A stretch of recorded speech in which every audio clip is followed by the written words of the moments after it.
Écoute, j'ai regardé un film de guerre récemment, et il y a eu une scène cool. Les soldats font un faux camp, et ils sont eux, même en embuscade. Les ennemis attaquent les tentes vides, et les vrais combattants les battent du flanc. Et je me suis dit, et si j'appliquais ces trucs dans un monde post-apocalyptique? Vous savez, parfois, la meilleure défense n'est pas d'avoir des murs épais et des mitraillettes, mais simplement de forcer l'ennemi à attaquer là où il le faut. Vous imaginez, que c'est que de vous asseoir dans un endroit sûr et de regarder des pillards prendre d'assaut votre paysage.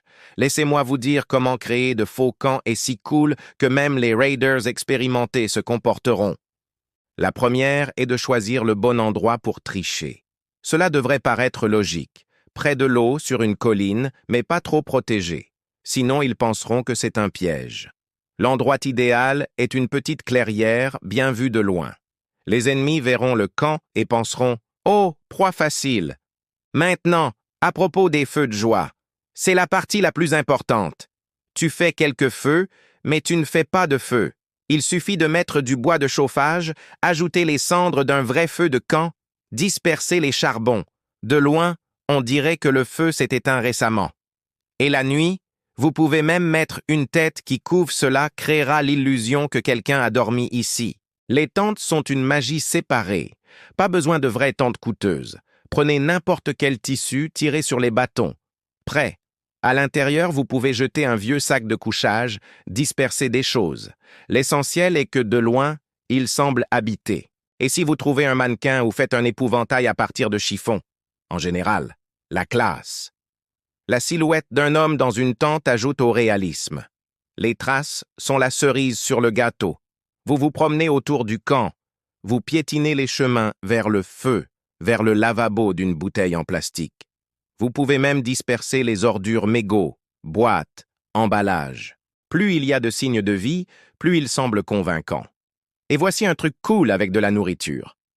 Vous suspendez quelque part dans un endroit bien en vue une boîte de conserve ou un sac de fournitures, qu'ils pensent avoir trouvé la cachette de quelqu'un. La cupidité fera son travail. Ils vont certainement vérifier. Mais le plus important, c'est que ton vrai camp soit bien caché. Pendant qu'ils fouillent dans la tromperie, vous regardez à une distance de sécurité. Et s'ils sont agressifs, vous pouvez même leur faire une surprise quand ils se détendent. Il y a une autre astuce, les pièges sonores. Vous attachez des boîtes de conserve sur des cordes entre les arbres. Le vent les secoue. Ils sonnent. On a l'impression que quelqu'un marche dans le camp. Particulièrement efficace la nuit. Ne pas oublier les accessoires.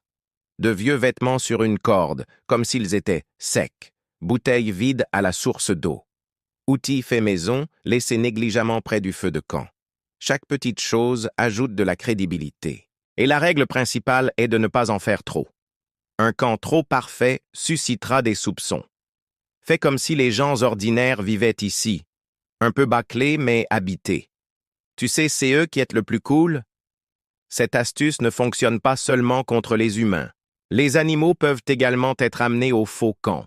Les prédateurs contourneront l'endroit où les gens vivent. Essayez d'organiser une telle tromperie dans la forêt. Même juste pour l'expérience.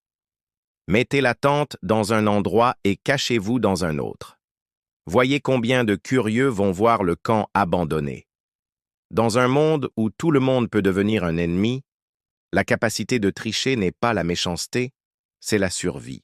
Tant que les autres comptent sur la force, tu utilises ton cerveau. Et souvent les cerveaux gagnent.